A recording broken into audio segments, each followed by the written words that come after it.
Ever wonder why your non-Mormon friends or family can't come to your temple wedding?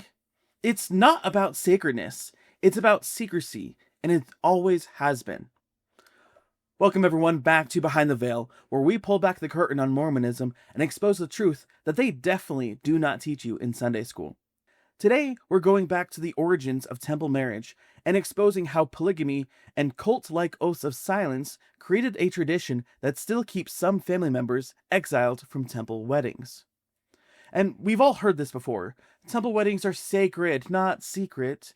It's a line that every LDS bride and groom are told to recite when their non-Mormon family asks why they can't come.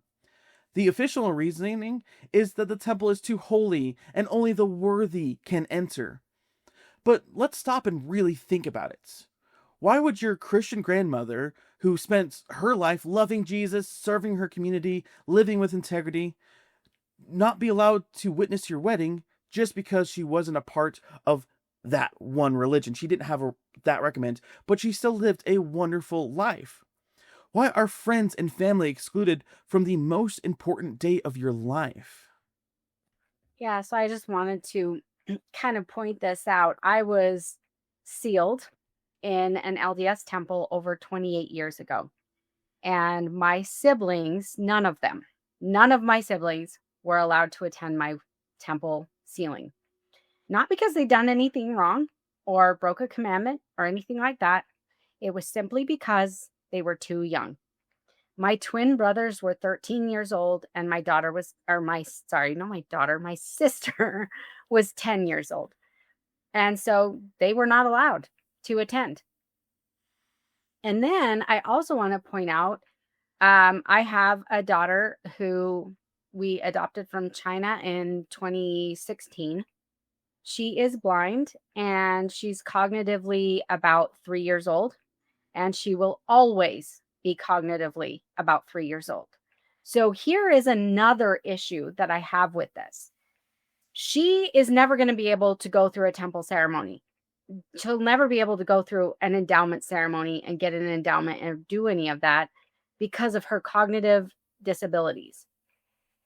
And so I find it really interesting that this individual who is completely innocent, who's not done anything wrong, who just was born with severe disabilities, would never be allowed to attend a wedding.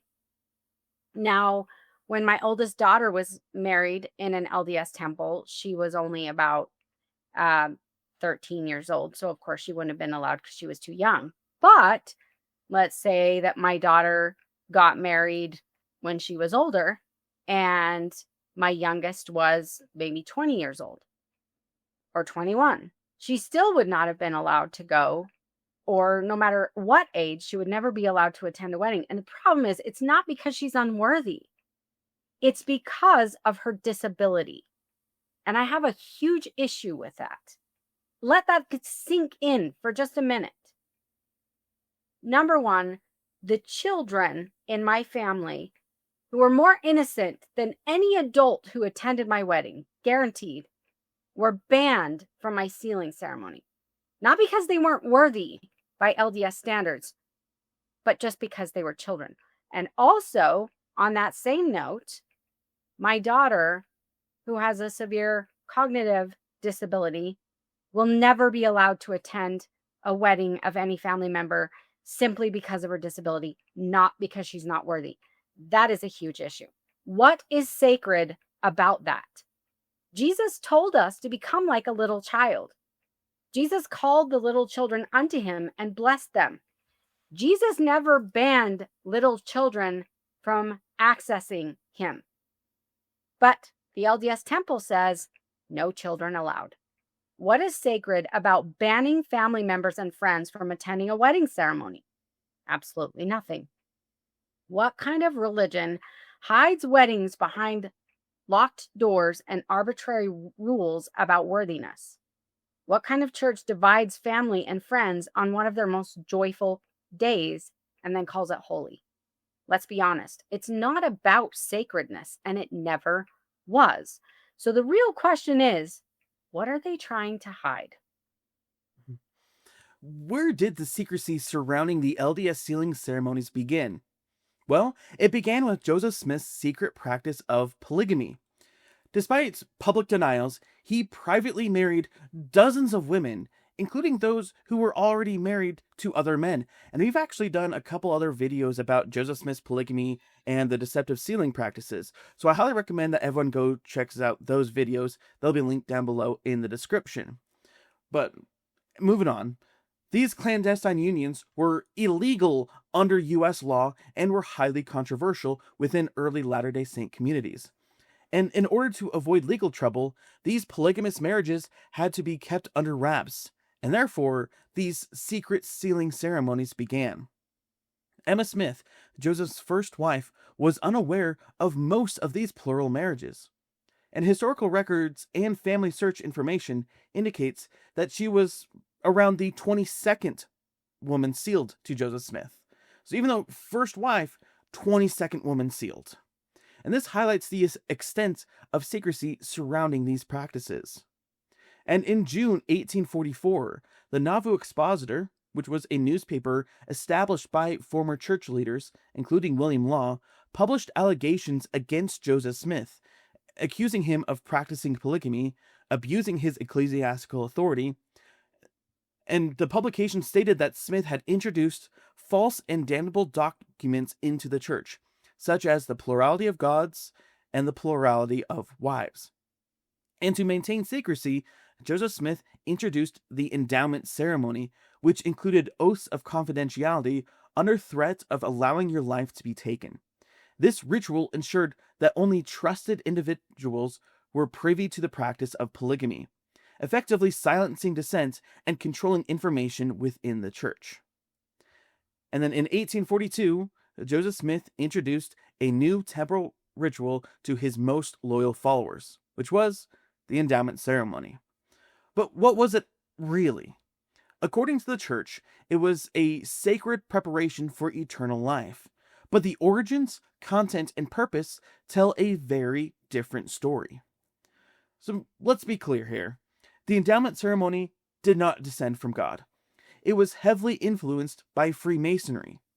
Just 7 weeks after Joseph was initiated as a Master Mason in Nauvoo, Joseph then introduced the first Mormon endowments in the upper room of his red brick store. And we've actually also done a whole video comparing the endowments and Masonry, so that will also be linked down below for you guys to check out. And the timing of introducing this endowment wasn't just a coincidence. The structure, signs, and tokens and penalties of the endowments were pulled directly from these Masonic rites. But unlike Masonry, which framed these symbolic oaths in the context of a fraternal unity, Joseph Smith's version used them to protect secrets, specifically the secret growing network of plural marriages. Participants in this were required to take oaths of secrecy, with terrifying consequences for anyone who exposed what happened there. And I want to make it clear that prior to 1990, the temple endowment included graphic penalties that were acted out fully. You had to act this out on yourself. So I want to kind of detail this for anyone who is too young to remember this, or for those that were never Mormon. This is exactly what was said. We and each of us covenant and promise that we will never reveal under no condition this sign, name, and token. Rather than do so, we would suffer our lives to be taken. Participants then drew their hand across their throat to simulate being slit from ear to ear. And there were 3 penalties. The first penalty was having your throat slit from ear to ear. The second penalty was tearing open the chest. And then the third penalty was disembowelment. So you would take your hand, the thumb indicating the knife, from hip to hip, symbolizing disembowelment if you exposed anything that happened in the temple. These were not just metaphors. They were enacted with hand gestures to drive home the threat. The message was clear. You speak, you are unalived. symbolically and potentially literally. The ceremony conditioned total silence among the members of the church. You do not expose what goes on. There was significance to these death oaths because they were designed to keep polygamy under wraps.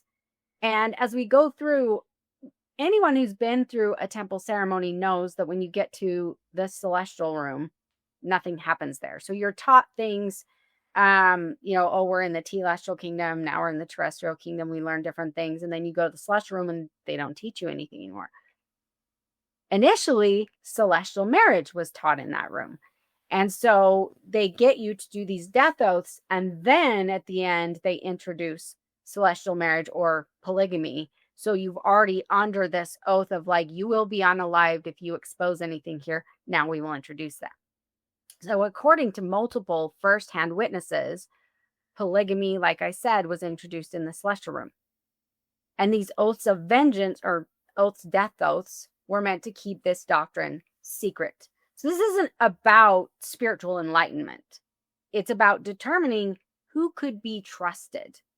Only Joseph's most loyal inner circle, those who would not rat him out for marrying teenagers or other men's wives or polygamy as a whole, were invited to receive their endowment initially.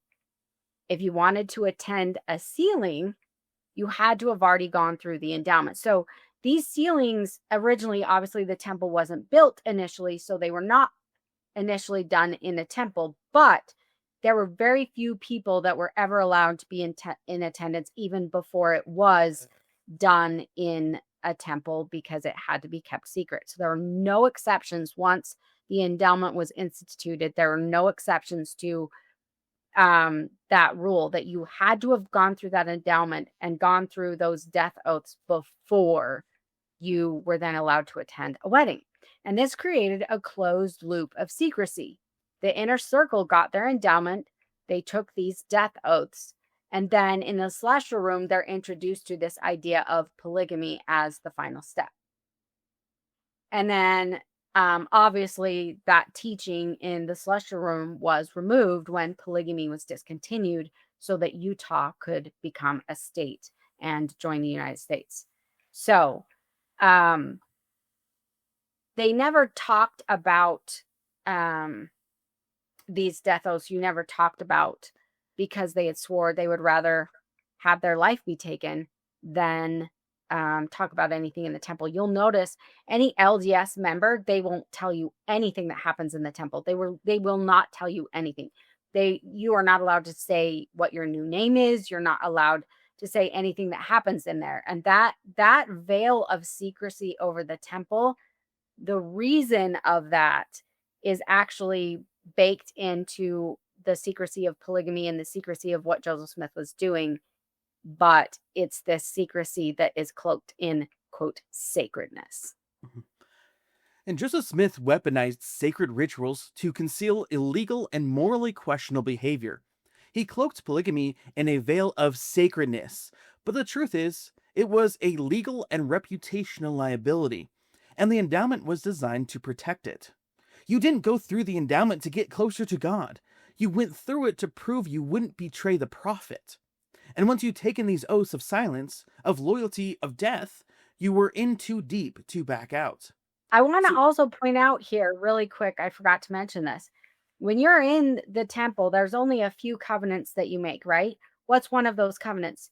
To never speak ill of the Lord's anointed. And they take this very seriously. So this is another covenant you make with God.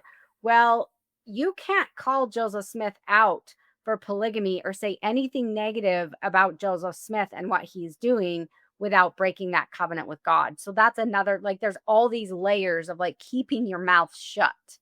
Mm-hmm. Absolutely. And it reminds me of when Oak said it was on like a PBS documentary or something, where it's like, people shouldn't question or shouldn't criticize leaders of the church, even if the criticism is true. It's a thing rampant through the entire church. Yeah. And so when people say that these weddings were sacred and not secret, I want you to ask yourself, What kind of sacred ceremony begins with the threat of execution if you reveal what happens there? Because that's what these death oaths are. And they were eventually removed. We'll get into that in a second because there was so much pushback on these. But yeah, we'll get into that in just a moment. But these sealing ceremonies were actually polygamy ceremonies. So let's get this straight. In early Mormonism, a sealing ceremony didn't mean what it means today. It wasn't about two starry-eyed newlyweds making an eternal commitment before God. It was about institutionalizing polygamy under the guise of celestial marriage and doing it in secret. In the early church, eternal marriage, celestial marriage, and the new and everlasting covenant were code for one thing: plural marriage. And these code words hid the illegal behavior. If you were being sealed in the 1840s, there was a very good chance that you were not the first or only wife. And this wasn't a religious covenant. It was a tool used to coerce women into adulterous relationships under the guise of religion, using religious terminology to make it sound like it came from God. And why was the endowment required before you could attend a sealing? Because Joseph wasn't sealing couples out of love or devotion. He was sealing their lips. The oath of secrecy in the endowment ceremony made sure that no one was talking about what actually happened in the upper rooms of the Nauvoo Temple or the Red Brick Store. It ensured that no dissenters or whistleblowers could witness or expose the web of marriages being spun up behind closed doors. It wasn't about spiritual preparation. It was about vetting loyalty. And I want to go into the LDS scripture because I know a lot of people are going to say, no, eternal marriage is not polygamy, and that's not what the new and everlasting covenant, that's not what it is. It's just marriage. That's not true, and it's in the LDS canonized scripture. So we're going to talk about section 132 of the Doctrine and Covenants, which is still canonized today. They have never disavowed it. It is still in your scriptures. And it explicitly defines the new and everlasting covenant as plural marriage, not symbolically, not metaphorically. That's what it is. So it says in verses 61 and 62, if any man espouse a virgin and desire to espouse another, then is he justified? He cannot commit adultery, for they are given to him. That's disgusting. But this is the core doctrinal justification for polygamy. It's never been removed. The only reason the church stopped practicing polygamy was because the U.S. government forced their hand. And a lot of members do not know this. They're told about the 1890 manifesto, but most people don't read it. It never says God revealed that we need to stop this. It's no longer needed. It does not say that. Go read the 1890 manifesto. It says we will comply with the law. It never says God said that they needed to. Utah was denied statehood until the church issued the 1890 manifesto, until they renounced plural marriage in practice. But they never renounced it in doctrine. And that is the big issue here. President Nelson is a polygamist. He is sealed to 2 women, and he fully plans on having both of them in the afterlife. President Oaks, married, sealed to 2 women. He has bragged about having both of them in the afterlife in devotionals at BYU. So they've renounced it in practice for now, but never renounced it from their doctrine. That is very important to understand. And the thing is, modern temple marriages still bear the marks of polygamy. For those who are sealed before 2019, you might remember the language, if you are LDS, in your ceremony. The woman gave herself to her husband, and the man received her unto himself, and that was it. He never gave himself to her. Why? Because he wasn't hers, and he never will be. He can be sealed to or receive as many women as he wants. He can have hundreds if he wants, both on earth and in eternity. But she, on the other hand, can only be sealed to him once. That's it. And she was expected to be the bearer of his spirit children and a divine asset for his eternal progression. Women don't understand. You're just an asset. You're just essentially an eternal breeding cow for him, and he can have as many breeding cows as he wants. Many women went through this ceremony without ever being told that they were participating in a ritual built on the scaffolding of polygamy. I recognized it. When I was a 19-year-old girl, I was waiting for him to give himself to me, and he didn't. And I remember the ceremony ended. We had not exchanged rings. You don't kiss. There's nothing romantic about it. And I just remember looking around like, wait a minute. Like, and I immediately in my mind, as I'm standing up from this altar going, that this is polygamy. Like, I knew it. And it was so devastating and heart-wrenching to realize your husband's not really yours. And even today, modern sealing ceremonies are steeped in the residue of secret polygamy. Just the fact that Christian grandma over here can't come to your wedding. Or I had a friend of mine when I was about 19 years old that was from Mexico, and all of her family was Catholic. And they were lovely, lovely people. But they were not allowed to attend. Her aunts, uncles, parents, everyone, siblings, none of them were LDS, and they were not allowed to attend her wedding. And if you understand that culture, a wedding is a huge celebration for these people, and it was just very tragic. They've softened the language in the ceremony. They've taken the blood oaths out, but the gatekeeping is still there. Only the most, quote, worthy and faithful members can enter. Those who have passed the loyalty tests to the church through tithing, temple recommend interviews, and obedience. Those are the only ones that are allowed to witness a wedding. Friends, parents, even siblings are often barred from attending, not because they're dangerous or disruptive or even that they're bad people or they do bad things or whatever, but it's because they have not proven full allegiance to the church. This is not about sacredness. It's about secrecy. The same system that once hid illegal plural marriage practices or polygamous practices now hides behind claims of holiness to keep outsiders away. It's just a tradition that has never been done away with. And now let's go over some of the more modern implications of all of this. For decades, the Church of Jesus Christ of Latter-day Saints enforced a policy that placed couples in an impossible situation.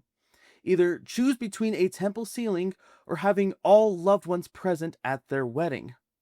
Until 2019, members who opted for a civil ceremony before their temple sealing were penalized by the church and were not allowed to have the sealing ordinance performed until a full year had passed after their civil ceremony.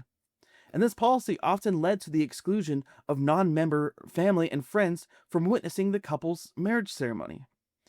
In May of 2019, the church did announce a significant policy change, eliminating that 1-year waiting period.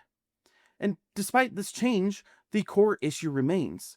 Temple sealing ceremonies are still restricted to members who hold a valid temple recommend. This means that non-member family and friends are still not permitted to witness the sealing, often waiting outside the temple during the ceremony.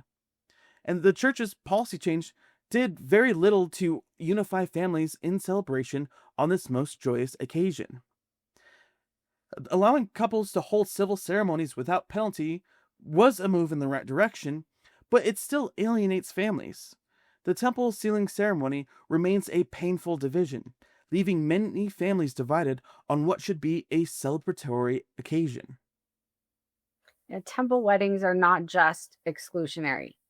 They're the inherited ritual of a system built on secrecy.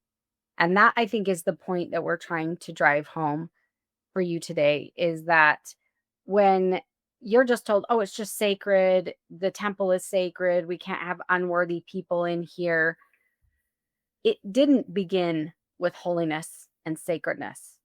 It began in hiding polygamy, hiding control, and hiding the real story from both outsiders and insiders of the church alike, because a lot of members of the church during Joseph Smith's time did not know what Joseph Smith was doing. They did not know what these church leaders were doing. So this is not about reverence. It's not about worthiness. And like we discussed earlier, who could be more innocent than children? They're not allowed to attend a wedding. People with severe intellectual or cognitive disabilities, they are not allowed to attend.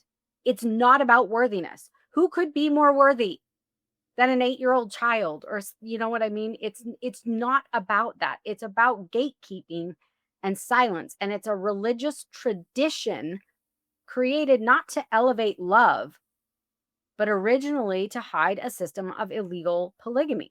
So ask yourself, what kind of church punishes love, honesty, and inclusion?